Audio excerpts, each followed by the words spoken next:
Sex timing कितनी होनी चाहिए, लिंक कितना बड़ा होना चाहिए, क्या लड़की कितनी देर में खुश होती है, और ऐसे पता नहीं कितने ही सारे क्वेश्चन होते हैं व्यक्तियों के दिमाग में चलते रहते हैं। सेक्स के प्रति गलतफहमियां उनके दिमाग में होती हैं।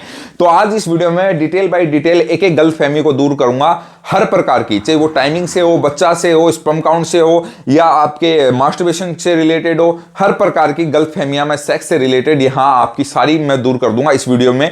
वीडियो पूरी देख लीजिएगा, एक एक आपको स्टेप बाय स्टेप समझाने वाला हूं, जिससे आपको कोई दिक्कत नहीं आए और आपकी जो भी दिमाग में गलतफहमियां हैं सेक्स से रिलेटेड वो सारी दूर हो जाएंगी। तो वीडियो पूरी देख लीजिएगा, चैनल को सब्सक्राइब कर लीजिएगा, और अपनी दिमाग में जो भी क्वेश्चन चल रहे हैं उसको आप मुझे कमेंट बॉक्स में कमेंट कर सकते हैं। नंबर सिर्फ उन्हीं लोगों के लिए डालते जाते जो ट्रीटमेंट से संबंधित जानकारी लेना चाहते हैं। तो ये वीडियो आप एक अपनी गलतफहमियों के बारे में दूर कर लीजिए। नमस्कार दोस्तों, मैं हूं डॉक्टर मुकुल शर्मा और काफी सालों से मैं आपको सेक्सुअल संबंधित जानकारी देता आ रहा हूं, और मैं एक आयुर्वेदिक डॉक्टर हूं, बिना साइड इफेक्ट की आपको लाइफ देना चाहता हूं।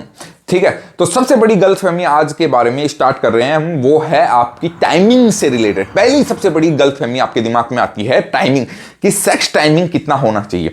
देखिए दोस्तों, सेक्स टाइमिंग आज के समय सबसे बड़ा मानसिकता हो चुकी है कि कम से कम 1 घंटा होना चाहिए, या 2 मिनट होनी चाहिए, 50 मिनट होनी चाहिए, लड़की कितनी देर में खुश होगी। ये चीजें आपके दिमाग में इतना घर कर चुकी हैं, आप इतने टेंशन में आ चुके हो, खासकर आज की युवा पीढ़ी जिसने कभी जिंदगी में सेक्स नहीं किया है, सिर्फ मास्टरबेशन किया है। तो मैं आपको बता देता हूं, सबसे पहला हमारी गलतफहमी दूर कर रहे हैं वो है टाइमिंग को।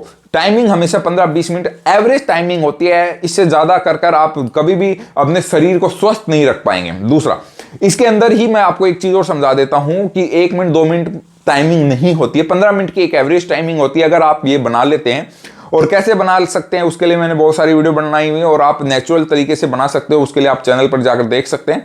और दूसरी बड़ी गलतफहमी क्या है, दूसरी, साइज कितना होना चाहिए। देखिए दोस्तों, साइज कभी भी आप नेचुरल तरीके से ज्यादा आधा 1 इंच बढ़ा सकते हो दवाएं खा के, लेकिन अगर आप इससे ज्यादा बढ़ाने की सोचें और आपको कोई ज्यादा बढ़ाने की भी कहता है, तो वो मैं आपको बता देता हूं, वो सिर्फ आपको कोई ना कोई केमिकल देगा और आपकी पूरी पेनिस साइज को खत्म कर देगा, और आपके इरेक्शन को खत्म कर देगा, आपके टाइमिंग को खत्म कर देगा। तो ऐसे व्यक्ति से बचे जो ज्यादा आप टाइमिंग लालच बढ़ाने के लिए आपको दवाइयां दे रहा है और आपके पैसे हड़प रहा है। तो ऐसे इंसान से दूर रहें। ठीक है, टाइमिंग इंपॉर्टेंट है, साइज इंपॉर्टेंट इतना नहीं होता, क्योंकि आप इसको ज्यादा कुछ कर भी नहीं सकते उसके साथ, तो इतनी टेंशन लेने की जरूरत नहीं है।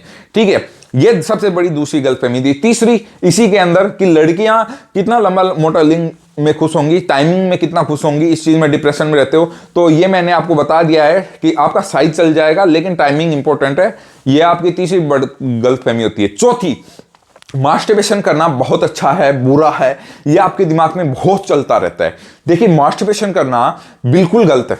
ज्यादा मास्टरबेशन, देखो महीने में 1 आधी बार कर लिया तो कर लिया, चलो ठीक है, ये आपका अपने वीर्य को, अपने दिमाग में आपके सेक्स जो ख्याल चलते रहते हैं, आप बार बार ये चीजें सोचते हो, सेक्स नहीं मिल पा रहा है, तो महीने में 1 आधी बार कर लिया, चलो मान लेते हैं। लेकिन इससे ज्यादा आप कर रहे हो तो आप अपने शरीर के साथ खिलवाड़ कर रहे हो, क्योंकि जब आप आगे चलकर शादी करोगे या आपकी पार्टनर आएगी सेक्स लाइफ में, या गर्लफ्रेंड हो, तो उस वक्त आप असली जो सेक्स का मजा है वो नहीं ले पाओगे, ना उनको दे पाओगे, और वो सही तरीके से आपसे खुश भी नहीं हो पाएंगे। तो इस चीज को आपके दिमाग में निकाल दीजिए कि मास्टरबेशन करना बिल्कुल गलत है।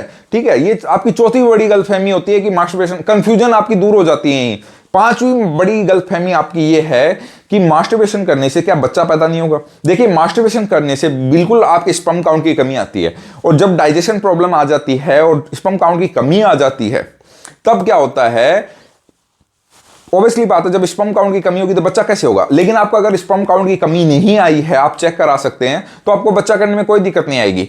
मैं और गलतफहमियां इसी वीडियो में आगे बताने वाला हूं, और साथ में इसको दूर कैसे कर सकते हैं इसके लिए भी मैं आगे नुस्खे बताऊंगा। तो वीडियो पूरी देखिएगा, जिससे आपके अंदर कोई भी गलतफहमी ना रहे। इस चीज का आपको मैं पहले बता देता हूं। ठीक है, तो और क्या सबसे बड़ी गलतफहमियां होती हैं कि क्या कॉन्डम लगाने से सेक्सुअल प्रॉब्लम आती हैं, या कॉन्डम नहीं लगाने से क्या होगा क्या नहीं होगा। ये 6ठी सबसे बड़ी गलतफहमियां होती है कॉन्डम से रिलेटेड आपको। देखिए दोस्तों, कॉन्डम लगाना बहुत बढ़िया अच्छी बात होती है, क्योंकि उससे अगर आप मल्टीपल पार्टनर होते हैं, एक से ज्यादा पार्टनर है, तो उससे आपको कोई HIV जैसी बीमारी, हर्पी सिफिलिस जैसी बीमारियों में बचाव मिलता है। ठीक है, और बच्चा नहीं करना है उनके लिए भी बहुत बढ़िया होता है कॉन्डम। लेकिन कॉन्डम में भी बहुत सारी अलग अलग वैरायटियां आती हैं जिनके अंदर बहुत ज्यादा केमिकल मिला होता है, तो जितना कम केमिकल का कॉन्डम होता है वो यूज करिए। क्योंकि मैं यहाँ ऐसे कॉन्डम्स का नाम नहीं ले सकता जिससे बड़ी बड़ी कंपनियां मुझ पर कुछ केस करें, तो उससे अच्छा ये है कि मैं आपको समझा देता हूं। उसके अंदर जो आप कंटेंट पढ़िए कौन सा केमिकल लगा है, और उसको आप गूगल पे सर्च करके आप आसानी से पता लगा सकते हैं कि वो उसके कितने साइड इफेक्ट हैं। तो सबसे सस्ते और सबसे कम केमिकल वाले और सबसे बढ़िया कॉन्डम का ही यूज करें जिससे आपको सेक्सुअल प्रॉब्लम ना आए। क्योंकि बहुत सारे लोगों को क्या क्रिएट होता है कि कॉन्डम लगाने के बाद इरेक्शन प्रॉब्लम आने लग जाती है, ठीक है, तो वो सही हो जाएगी, ठीक है। अब सातवीं सबसे बड़ी गलतफहमी क्या है, क्या मुंह में वीर्य छोड़ने से, मुख में थून करते हैं तब उससे क्या प्रेगनेंसी हो सकती है? बिल्कुल नहीं हो सकती दोस्तों। ये बहुत सारे लोगों को ख्याल होता है कि मुंह में अगर हम वीर्य छोड़ देंगे या मुख में वीर्य चला जाएगा तो क्या इससे प्रेगनेंसी हो जाएगी? नहीं होगी, कोई टेंशन वाली बात नहीं है, ठीक है। आठवीं सबसे बड़ी गलतफहमी कि अगर आपका वीर्य योनि में जा रहा है लेकिन योनि के बाहर आ रहा है तो इससे आपका बच्चा पैदा नहीं होगा। नहीं, देखिए शरीर में जब टाइम होता है ओव्यूलेशन का टाइम, तभी वीर्य में जो शुक्राणु होते हैं वो तभी अंदर जाते हैं। क्योंकि अंदर कोई टंकी तो लगी नहीं है, आप वीर्य डालो जाओगे और वो अंदर भरता जाएगा, ऐसा नहीं होगा। जो जितना क्वांटिटी की जितने स्पर्म की जरूरत होती है वो स्पर्म चला जाएगा अंदर जब उसको ओव्यूलेशन का टाइम होगा, बच्चा पैदा करने वाला टाइम होगा, वरना वो स्पर्म बाहर ही आएगा जो वेस्ट है एक तरीके से योनि वेजाइना के लिए। तो वो ही चीज है, आपके दिमाग में ये चीजें चलती रहती हैं कि बच्चा पैदा नहीं होने में मतलब कि दिक्कत आएगी या और मेरे में प्रॉब्लम है या महिला में प्रॉब्लम है, तो ऐसा आपको टेंशन लेने की जरूरत नहीं है, ठीक है। और नौवीं सबसे बड़ी प्रॉब्लम जो आपके दिमाग में ये चलती है कि आपके स्पर्म काउंट का हम घर पे पता लगा सकते हैं, इससे बच्चा पैदा होगा या स्पर्म, ठीक है, तो वो आप घर पर टेंशन लेने की जरूरत नहीं, उसको जाके जांच करा के ही आप टेस्ट कराएं, वो सबसे बढ़िया चीज होगी। आप घर पर पंगे मत लो कि आप पानी में डाल के देखेंगे नीचे जाएगा, ये चीजें सब कंफर्मेशन के लिए नहीं होती हैं, ठीक है। इस चीज का आपको दिमाग में ठान के रख लेना है दोस्तों, ठीक है। 10वीं सबसे बड़ी प्रॉब्लम आपके दिमाग में यही चलती है कि आपकी जो पिचकारी है, वीर्य की पिचकारी है, वो लंबी दूर तक जाना चाहिए या नहीं चाहिए। लेकिन इसके अलावा मैं एक और बता देता हूं कि आपको आगे और भी मैं कुछ गलतफहमियां अपनी तरफ से आपको कवर कराऊंगा, तो ये वीडियो देखते रहिए और इसमें कुछ नुस्खे बताऊंगा, वो भी आप जान लीजिएगा कि इन चीजों को कैसे ठीक करना आपको, ठीक है। देखिए पिचकारी वक्त के साथ कम होती है क्योंकि एक जवानी की चीजें अलग होती हैं, बुढ़ापे की चीज अलग होती है। वक्त के हिसाब से ज्यादा मास्टरबेशन करने से पिचकारी की कमजोरी आ जाती है, तो पिचकारी इतना इंपॉर्टेंट नहीं होती है जितना आप सोच रहे हो, ठीक है।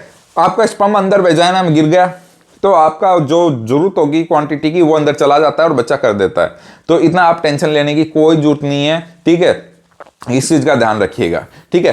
अब दूसरा कि क्या नाइटफॉल शादी के बाद भी ठीक हो सकता है? ये सबसे बड़ा आपके सेक्स में क्वेश्चन होता है नाइटफॉल को लेके कि बहुत सारे लोगों को नाइटफॉल होता है तो वो सोचते हैं कि शादी कर लेंगे तो ठीक हो जाएगा। नहीं, देखिए बहुत सारे ऐसा है कि आप शादी कर लोगे, सेक्स करोगे, लेकिन जब तक सेक्स करोगे तब तक आपका नाइटफॉल रुक जाता है, लेकिन उसके बाद क्या, उसके बाद फिर से होने लग जाता है जब आप सेक्स करना बंद कर दोगे।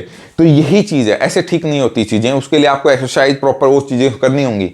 अब मैं आपको एक चीज बता देता हूं कि जितनी भी गलतफहमियां हैं आपके दिमाग में और इनमें आपको प्रॉब्लम आई है, तो आप ये 3 चीजें कर लो, उसमें आपका जितनी भी गलतफहमियां की जो प्रॉब्लम्स हैं, चाहे वो टाइमिंग, इरेक्शन वगैरह, तो उससे ठीक हो जाती हैं, ठीक है। नॉर्मली अगर आप लंबे समय तक करते हो, क्या क्या करना है आपको? खाने में थोड़ा बदलाव करना है। खाने में क्या बदलाव करना है? मार्केट का फास्ट फूड नहीं खाना है, इमली अचार नहीं खानी है, कोई नशा नहीं करना है, इतना आपको करना है बस, ओनली। दूसरा, लाइफ में एक्सरसाइज को अपना लो, थोड़ा बहुत, ज्यादा नहीं, पुशअप कर लो, उठक बैठक निकाल लो या थोड़ा रनिंग कर लो, ये 2-3 चीजें। जिम जाने की कोई जरूरत नहीं है आपको इस चीज के लिए, ठीक है। चौथा ही आपको क्या करना है कि आप घर पर जैसे इलायची हो गया, लौंग हो गया या लहसुन हो गया, इनकी 1-2 मात्रा रोज रेगुलर खाना स्टार्ट कर दो, ठीक है। ये होता है एक लंबा प्रोसेस, लेकिन एक्सरसाइज जरूरी है, मस्ट इंपॉर्टेंट, थोड़ी बहुत, ज्यादा नहीं तो। और जिम जाकर आप प्रोटीन पाउडर जैसी चीजें खाकर और खराब मत होना, मैं तो आपसे यही रिक्वेस्ट कर रहा हूं, ठीक है। घर पर नेचुरल एक्सरसाइज करो, सबसे बेस्ट है। एक गलतफहमी और है, वो मैं आपको समझा देता हूं। बहुत सारे लोगों के दिमाग में चलता है कि क्या वजन बढ़ने से सेक्सुअल प्रॉब्लम आती है? बिल्कुल आती है दोस्तों। अगर ज्यादा वजन बढ़ेगा तो आपका सेक्सुअल प्रॉब्लम आएंगी ही, कोई बड़ी बात नहीं है, ठीक है। तो इस चीज का दिमाग में निकाल दो। अगर आपका वजन ज्यादा बढ़ा हुआ है तो आप उसको कम करो, क्योंकि ज्यादा वजन हर बीमारी का कारण होता है, ठीक है। तो इसलिए हमें क्या करना है, हमें वजन कम करना ही पड़ेगा। इस चीज का आपको ध्यान रखना है, ठीक है। और अगर आपको कोई भी रिलेटेड प्रॉब्लम है और भी कोई क्वेरी है दिमाग में चल रही है, तो वो आप मुझे कमेंट बॉक्स में कमेंट कर दीजिए, मैं आपके लिए और डिटेल में वीडियो लेके आऊंगा उसी बारे में। और कुछ समझ नहीं आया तो मुझे कमेंट जरूर कीजिएगा। चैनल को सब्सक्राइब और दिए गए नंबर सिर्फ ट्रीटमेंट के लिए, आपको कोई ट्रीटमेंट चाहिए तो आप उस पर कॉल कर सकते हैं। मिलते हैं एक और वीडियो के साथ, तब तक सभी को मेरी तरफ से नमस्कार।